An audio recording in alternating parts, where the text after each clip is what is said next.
Did brutal interrogations provide crucial intelligence that led to the killing of Osama bin Laden?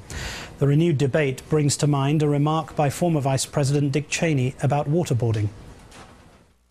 It was done legally. It was done in accordance with our constitutional practices and principles.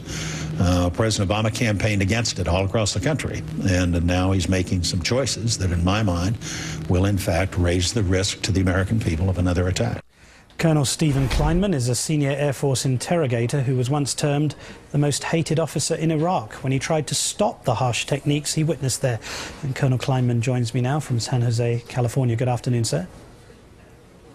Good afternoon, sir. Thank you for having me. You heard former Vice President Cheney there claim that President Obama would make the U.S. vulnerable to attack by abandoning waterboarding. What's your reaction now that we've seen target number one, bin Laden, brought down?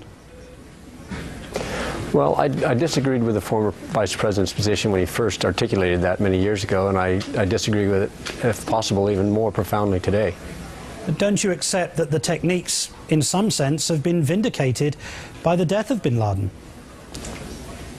Not at all. I think we've tried to dig too deeply into the trivia of this event, and we're losing the grand vision behind this. Interrogation, and this is what your listeners need to understand, and perhaps they're misled by the television portrayals.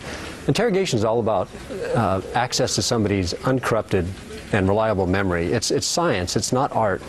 And what we know about the human memory is that intrapersonal, environmental, and intrapersonal stressors, which definitely a waterboard would be included in that subset, will actually disrupt, make it psychophysically impossible for an individual to recall facts, dates, events accurately. It's not reliable. So even though Leon Panetta said yesterday in an interview with NBC's Brian Williams that he thinks some of the information required to find bin Laden did come from these methods, you still reject them out of hand? Yes, because if we think for a moment about Mr. Panetta's comment, he didn't say that it came directly